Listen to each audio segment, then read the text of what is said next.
नमस्कार, मैं हूं आपके साथ बुशरा और हमारी खास पेशकश बीजेपी छत्तीसगढ़ में एमपी फॉर्मूला। जी हां, ऐसी ही कुछ कोशिशें बीजेपी की नजर आने लगी हैं। इसीलिए विधानसभा चुनाव में जीत के लिए कांग्रेस और बीजेपी दोनों पार्टी अपना पूरा जोर लगा रही हैं। वहीं बीजेपी सूबे की सत्ता में वापसी के लिए मध्य प्रदेश का फॉर्मूला छत्तीसगढ़ में भी अपनाने जा रही है, जिसके तहत छत्तीसगढ़ में भी केंद्रीय मंत्रियों और सांसदों को टिकट दिया जा सकता है। ऐसे कयास हैं। इस पर पहले एक रिपोर्ट देखते हैं, फिर चर्चा की शुरुआत। जी हां, छत्तीसगढ़ की सत्ता में वापसी के बीजेपी कोई कोर कसर नहीं छोड़ रही है। सूबे में सत्ता का सूखा खत्म करने के लिए बीजेपी छत्तीसगढ़ में भी एमपी का फॉर्मूला लागू कर सकती है। दरअसल छत्तीसगढ़ में भाजपा जल्द ही अपने प्रत्याशियों की दूसरी सूची जारी कर सकती है। पार्टी सूत्रों के मुताबिक प्रधानमंत्री नरेंद्र मोदी की सभा 30 सितंबर को बिलासपुर में होने वाली है। सभा के बाद प्रत्याशियों की सूची का ऐलान हो सकता है, जिसमें मध्य प्रदेश की तर्ज पर बीजेपी विधानसभा चुनाव में सांसदों को मैदान में उतार सकती है।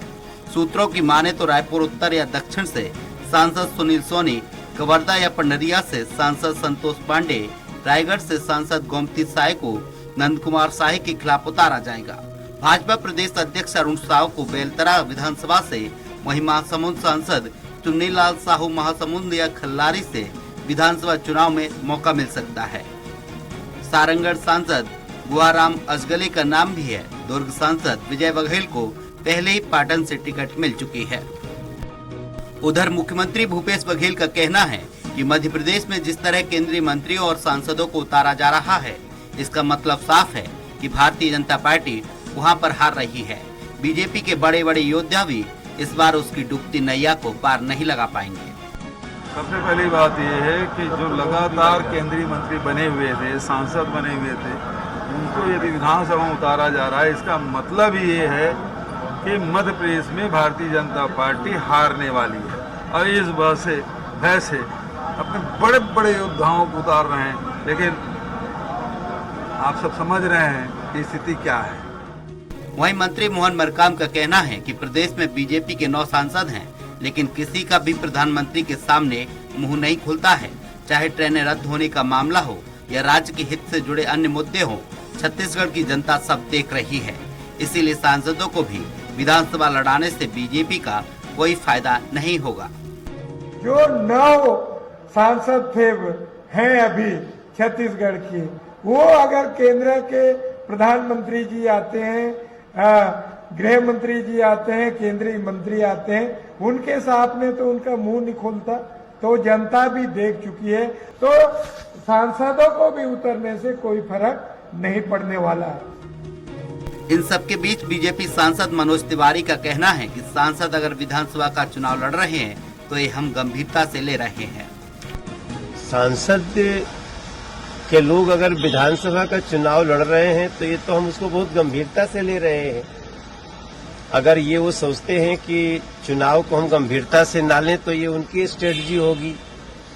और सबसे बड़ी बात है कि किस बात पे जीतेंगे।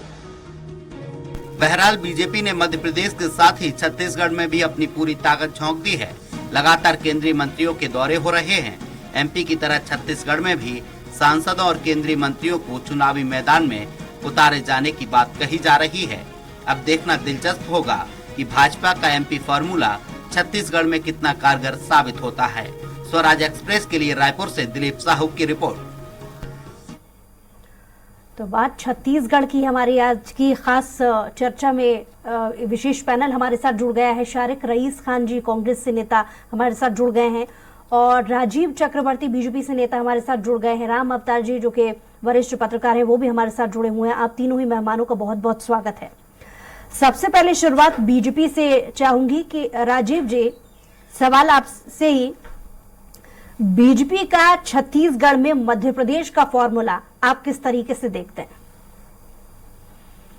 बुशरा जी, देखिए, सबसे पहले कि भारतीय जनता पार्टी कार्यकर्ताओं की पार्टी है और दूसरी बात, हर पार्टी में मुद्दे अलग होते हैं, वहाँ के समीकरण अलग होते हैं।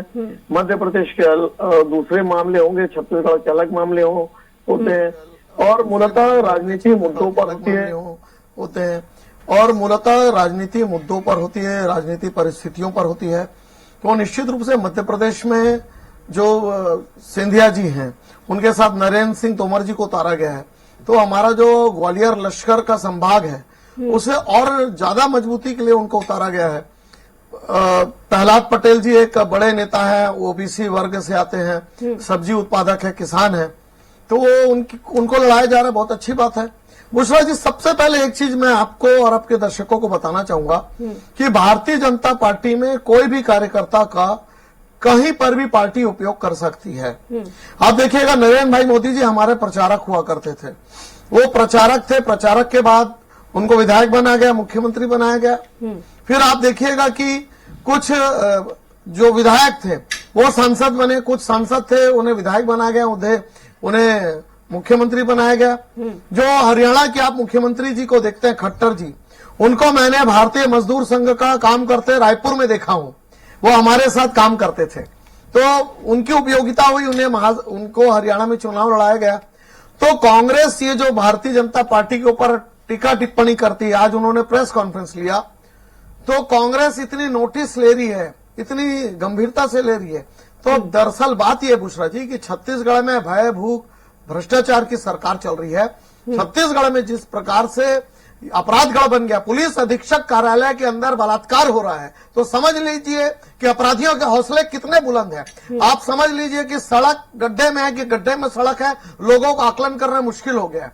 आप समझ लीजिए कि रेडी टू ईट जिसे महिला बांटती है, महिला स्व सहायता समूह, उसे बीज निगम के अफसर बंटवारे हैं, वो भी एक्सपायर डेट वाले। यहाँ ये भी तो है ना कि छत्तीसगढ़ जब आज बीजेपी इतनी इतने पतन सारे की ओर मुद्दे चला गिना गया है रही है पिछले पौने 5 वर्षों में। जनता को बताने के लिए बहुत सारे मुद्दे उनके पास हैं, तो आखिर जरूरत क्या पड़ गई कि केंद्रीय मंत्रियों को और सांसदों को विधानसभा के चुनाव के मैदान में उतारने की, यानी स्थिति का आकलन आप खुद भी कर सकते हैं। बहरहाल, क्योंकि आपने थोड़ी देर पहले जिक्र किया कि प्रधानमंत्री सभी बीजेपी के नेताओं को मौका देते हैं, इस पर मोहन मरकाम जी की बात का एक रिएक्शन आपसे चाहूंगी, लौटूंगी आपके पास। शारिक जी, जो मध्य प्रदेश के फॉर्मेट पर चल रही है बीजेपी के केंद्रीय मंत्रियों और सांसदों को अब विधानसभा के चुनाव में मैदान में उतारेगी, आप किस तरीके से देखते हैं? बीजेपी की स्थिति कहाँ है?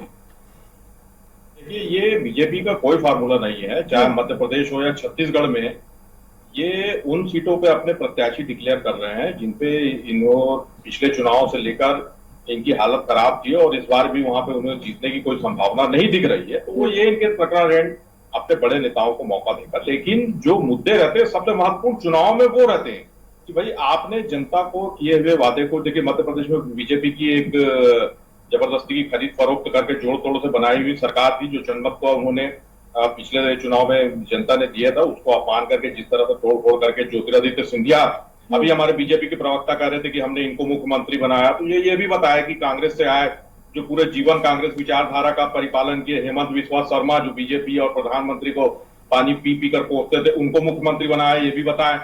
और जैसा अभी मध्य प्रदेश में चल रहा है कि आने वाले समय में आधी भारतीय जनता पार्टी तो वहां कांग्रेस में हो ही गई है, ज्योतिरादित्य सिंधिया के भी अभी समर्थकों को वहां टिकट दी गई है आधे से ज्यादा, तो उनको भी भविष्य मुख्यमंत्री बनाया जाए। तो ये विचारधारा की और एक पार्टी की सोच की बात ना करें तो ज्यादा अच्छा है।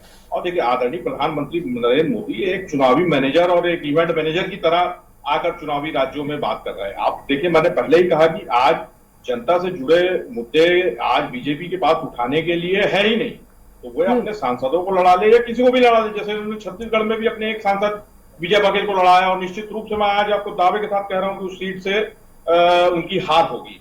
और ऐसे ही उन्होंने जो लगभग हारी हुई सीटों पर दिया है, तो इससे पार्टी को कोई फर्क नहीं पड़ेगा। कांग्रेस पार्टी अपने जो कार्य को लेकर छत्तीसगढ़ में जनता के बीच में जा रही है, और मध्य प्रदेश में जो यहाँ पर जो कुशासन रहा, इनकी जो जोड़ तोड़ की सरकार जिसने जनता से वादा खिलाफी किया और लगभग 18-19 सालों से जो एक तरह का बड़ी अच्छी बात है शारिक जी आप कह रहे हैं, और क्योंकि आप अपनी सरकार की उपलब्धियों को गिना रहे हैं, तो मुख्यमंत्री भूपेश बघेल भी ऐसे ही कुछ हवाला दे रहे हैं कि सांसदों को मैदान में उतारा जा रहा है, इसका मतलब कि बीजेपी हार रही है। लेकिन आपकी जबानी में जानना चाहूंगी कि तैयारी कांग्रेस की कितनी है, क्योंकि बड़े कॉन्फिडेंस में कांग्रेस अपने राजनीतिक जो आंकड़े हैं वो पेश करने पर तुली हुई है। देखिए, मैं कांग्रेस के परिप्रेक्ष्य में आपको छत्तीसगढ़ के विशेष के तौर पर मैं ये बताना चाहूंगा कि मैंने पहले ही बताया जैसे आपको चर्चा की शुरुआत में कि हम अपनी सरकार की जो 5 साल की उपलब्धियां हैं, जो हम जन आकांक्षाओं पर खरे उतरे हैं, हमारी जो सरकार की योजनाएं हैं, वो छत्तीसगढ़ की 100% जनता तक किसी न किसी रूप में वे एक लाभार्थी के रूप में हमारी जनता है। तो हम उन जनता के विश्वास के दम पर जो आज तक जो कार्य चल रहे हैं लगातार, कल भी आदरणीय हमारे अध्यक्ष मल्लिकार्जुन खड़गे जी आएंगे और आदरणीय भूपेश बघेल जी की उपस्थिति में वो राजीव किसान योजना के जो राशि है वो किसानों के खाते में कल भी हस्तांतरित होगी। और इसी तरह लगातार जो जनहित के कार्य हमारी सरकार ने, जिसके अभी हम गिनाने बैठेंगे तो एक बहुत लंबा समय लग जाएगा, उतना ये समय कम पड़ जाएगा चैनल के डिबेट का। तो हम अपनी उपलब्धियों के दम पर रहे, भारतीय जनता पार्टी के पास बताने के लिए कुछ नहीं है। शारिक जी लौट रही हूँ आपके पास। राम अवतार जी भी हमारे साथ लगातार जुड़े हुए हैं। राम अवतार जी, एक छोटा सा रिएक्शन पहले आपसे चाहूंगी बतौर मीडिया एनालिसिस।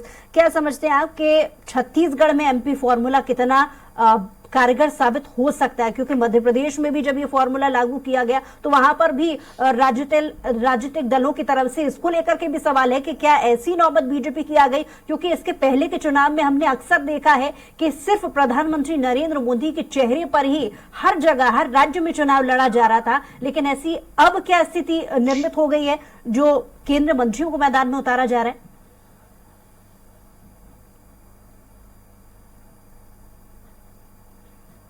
छत्तीसगढ़ और मध्य प्रदेश में दोनों जगह अलग अलग राजनीतिक परिस्थितियां हैं। छत्तीसगढ़ में जो सांसद हैं वो मोदी के लहर में जीते वाले हैं, ऐसे उनका व्यक्तिगत प्रभाव कोई विशेष है नहीं। अब उनको आगामी अगर विधानसभा चुनाव में टिकट देंगे तो परेशानी हो सकती है, कोई आसान नहीं होगा। दूसरा, कोई बड़े चर्चित नाम नहीं है जो सांसद बने हैं। जो लोग पिछली बार नए लोगों को मौका दिया गया, जो विधानसभा चुनाव हारे उन्हीं को मौका दिया गया। तो छत्तीसगढ़ में नया नेतृत्व का प्रयोग किया गया, वो अलग था। मध्य प्रदेश में जो बड़े नेता हैं, चर्चित नेता हैं, दिग्गज नेता हैं, उनको विधानसभा उतारे क्योंकि वहां की राजनीतिक परिस्थितियां अलग है। वहां पर माना जा रहा है कि सरकार विरोधी लहर ज्यादा है, तो उसको रोक कर कोशिश है। दूसरा, वहां का जो छत्रप है, वो इतने सांसदों को टिकट दी गई, वो छत्रप है। तो खुद चुनाव जीतो, आसपास का चुनाव जिताओ, ये उनका फार्मूला है मध्य प्रदेश का। छत्तीसगढ़ में वैसा स्थिति नहीं दिखती है। तो अगर छत्तीसगढ़ में ऐसा निर्णय लिया जा सकता है, अभी एक सांसद को दिए हैं, और सांसदों को मिल सकता है, वरिष्ठ नेताओं को दी जा सकती है, तो मंथन है। और ऐसे प्रयोग जो है गुजरात में भी हुए, कई जगह प्रयोग हर चुनाव में भाजपा करते रहती है।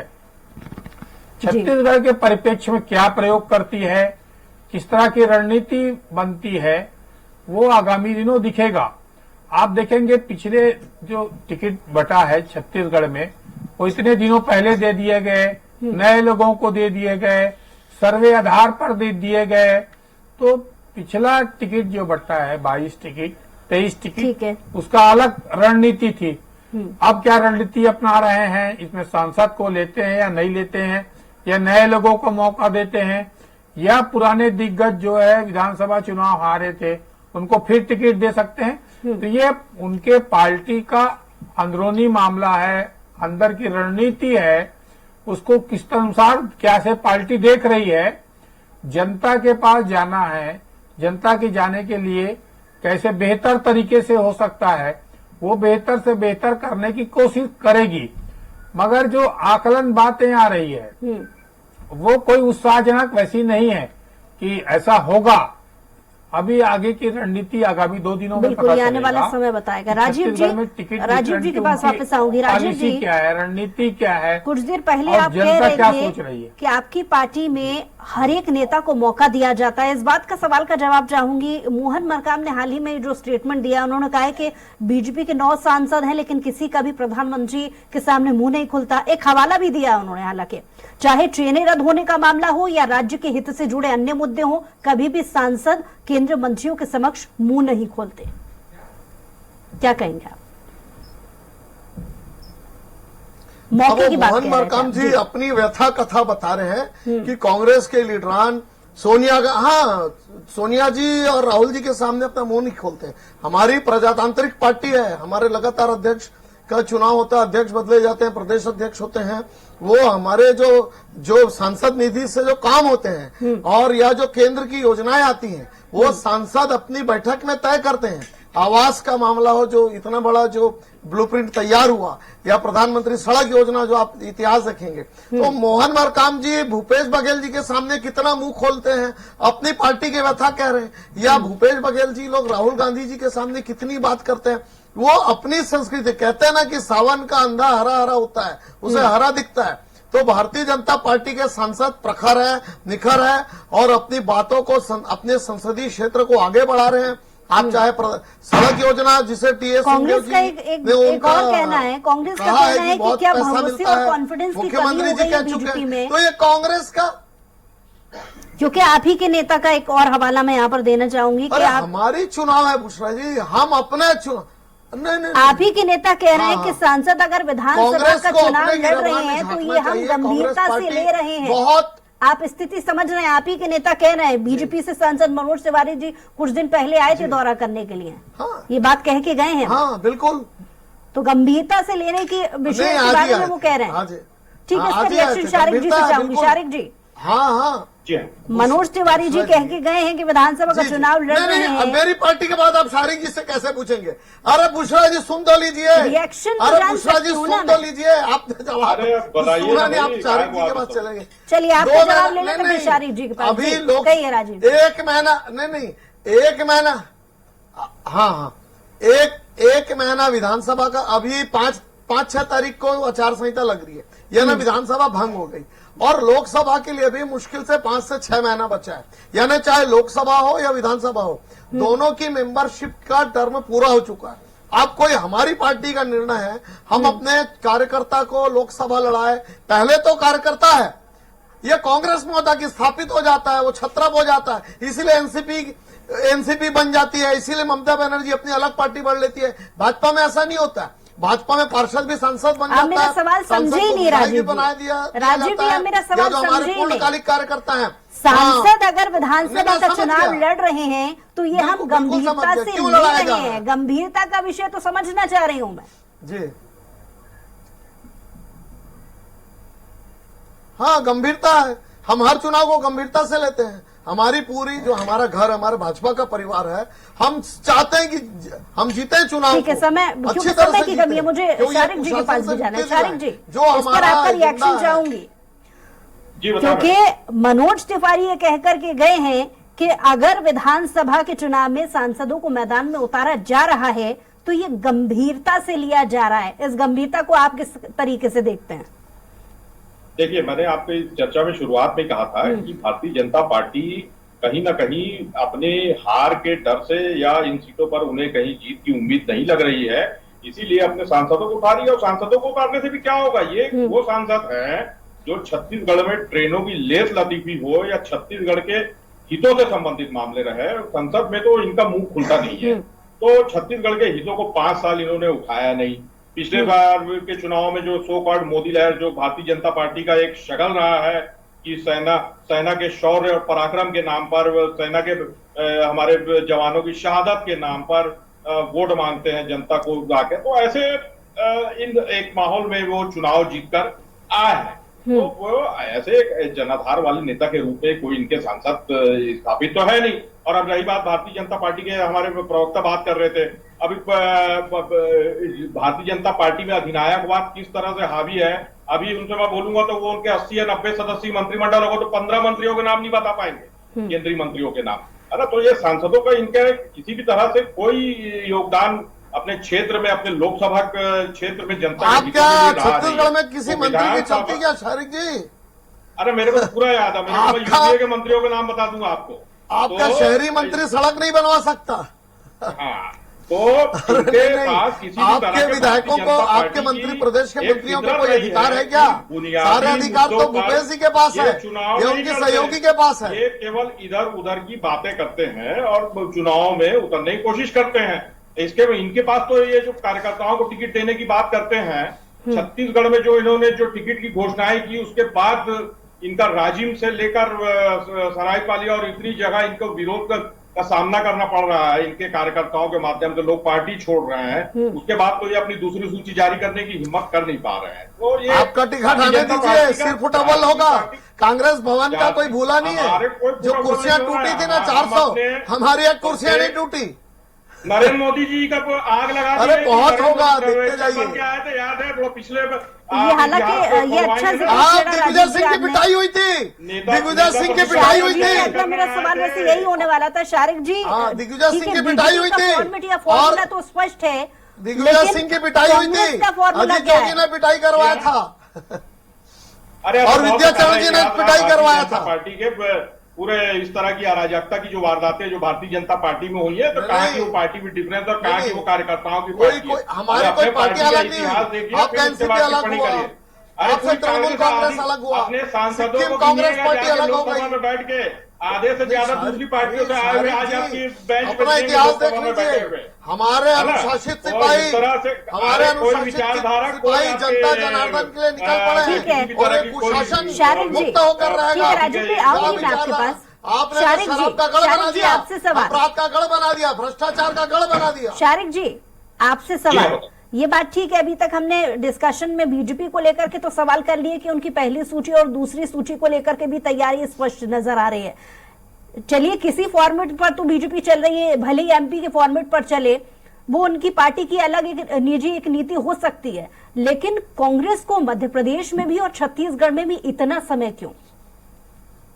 देखिए, कांग्रेस पार्टी ने जो अपने टिकट के मापदंड निर्धारित किए, हम अपने वार्ड स्तर, ग्राम स्तर, ब्लॉक स्तर से लेकर शहर जिला स्तर पे, फिर प्रदेश स्तर पे जाके हमारा जो आला कमान है, जो वरिष्ठ नेताओं की जो कमेटी है वो तय करेंगे। हम अपने फॉर्मेट पे चल रहे। देखिए, भारतीय जनता पार्टी के पास में कुल जमा 13 तो विधायक है, 70 सीटों में तो उनको विधायक चेंज करना है। एंटी इनकम्बेंसी है बुशरा जी, विधायक चेहरा दिखा नहीं पा रहे हैं जनता के पास। वो आपका आएगा। देखिए, बीच में इंटरनेट करने के बाद तो किया नहीं, तो भारतीय जनता भयंकर एंटी इनकम्बेंसी है, विधायक और मंत्री चेहरा और आंख मिलाने के काबिल नहीं है जनता के सामने, इसीलिए मंथन चल रहा है। अपने एक निर्धारित मापदंड के तहत और अपने कार्यकर्ताओं से विचार करके अपने पूरे जो पदाधिकारी हमारी आत्मा रहते हैं, पार्टी की रीढ़ की हड्डी रहते हैं, उन सबसे करते हैं। हमारे इनके जैसे नहीं कि दिल्ली में बैठ के एक दिन 2-4 नेता उड़ के गए।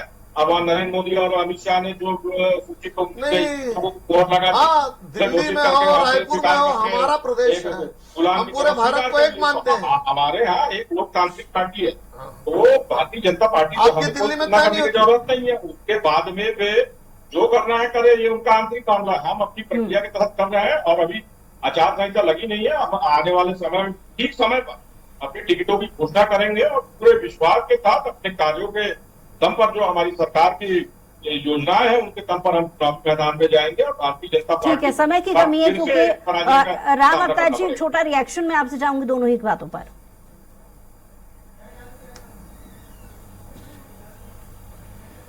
देखिए, टिकट के अलग अलग तरीके से मंथन भाजपा कर रही है। पहले उन्होंने टिकट सूची आई है, उसमें भी उन्होंने प्रयोग किया है कि साधारण कार्यकर्ता को दो, सर्वे आधार पर दो। उस समय कार्यकर्ताओं से पूछ परख नहीं की गई तो नाराजगी हुई, अब इसीलिए दूसरे टिकट रोक दी गई। दूसरे टिकट में कार्यकर्ताओं से अब पूछ परख कर रहे हैं, उसके बाद देने की कोशिश कर रहे हैं। तो भाजपा जो है निरंतर प्रयोग करती है, वो प्रयोग कर सकती है। राजनीतिक स्थिति देखते हुए प्रयोग करते हैं कि कैसे चुनाव जीतने की रणनीति बनाने के लिए सांसद को उतार सकते हैं, बड़े नेता को। जैसा आपने देखा होगा, यूपी में तो राज्यपाल को उतारा गया इस्तीफा दिला के। तो अलग अलग राज्यों की अलग अलग परिस्थितियां रहती है, उसके अनुसार जीत के लिए रणनीति बनती है। इसमें कार्यकर्ता तो सभी हैं, चाहे कोई भी हो कार्यकर्ता है, कार्यकर्ता चुनाव लड़ने सबकी इच्छा होती है। तो बेस्ट जो हो सकता है वो करने की कोशिश हर पार्टी करती है, वो भाजपा करेगी। छत्तीसगढ़ में सांसदों को उतारे ताकि जो सीट में कमजोर सीट है वहां सांसद को उतारे, तो चर्चित चेहरा है, बड़ा चेहरा है, एक बड़ा अनुभव हो गया, आप सांसद बन गए तो छोटे विधानसभा क्षेत्र को मैनेज कर सकते हैं। एक ऐसा विचार मन में आ सकता है छत्तीसगढ़ में, परंतु इससे फायदा होगा या नुकसान होगा ये तो बाद में पता चलेगा। तो चर्चा है कि सरोज पांडे भी आ सकती हैं, प्रत्याशी बना सकते हैं, केंद्रीय मंत्रियों को भी बना सकते हैं, रेणुका सिंह को। तो अब किस तरह बनाते हैं और क्या रणनीति बनती, क्योंकि विधानसभा चुनाव, लोकसभा चुनाव थोड़े दिन के अंतराल में छत्तीसगढ़ में हुआ। छत्तीसगढ़ की जनता ने विधानसभा में कांग्रेस को वोट दिया और लोकसभा में भाजपा को दिया। तो भाजपा का उस समय लहर था, इस समय कांग्रेस का लहर था। दोनों परिस्थितियां अलग अलग थी। अभी क्या स्थिति है उसको जमीनी हकीकत भाप ले, उसके बाद निर्णय ले। अभी जनता कौन सोच रही है, क्या सरकार के खिलाफ नाराजगी है, क्या सरकार के मंत्रियों के खिलाफ नाराजगी है, विधायकों के खिलाफ नाराजगी है, क्या सरकार की बनाई गई योजना से लोगों से संतुष्ट हैं या नहीं चलिए है। राम अवतार जी बहुत शुक्रिया तो हमारे साथ जुड़ने के लिए। राजीव जी आपका भी बहुत शुक्रिया हमारे साथ जुड़ने के लिए, और शारिक रईस जी आपका भी बहुत शुक्रिया हमारे साथ जुड़ने के लिए। बहरहाल विधानसभा चुनाव में जीत के लिए कांग्रेस और बीजेपी दोनों पार्टी अपना पूरा जोर लगा रही हैं। वहीं बीजेपी सूबे की सत्ता में वापसी के लिए मध्य प्रदेश फॉर्मूला छत्तीसगढ़ में अपना रही है, जिसके तहत छत्तीसगढ़ में केंद्रीय मंत्रियों और सांसदों को टिकट दिया जा रहा है। अब ये देखने वाली बात होगी कि ये फॉर्मूला हिट साबित होता है या फिर फ्लॉप। बहरहाल हमारी खास पेशकश में है। कुछ और खबरों के लिए देखते रहिए स्वराज एक्सप्रेस।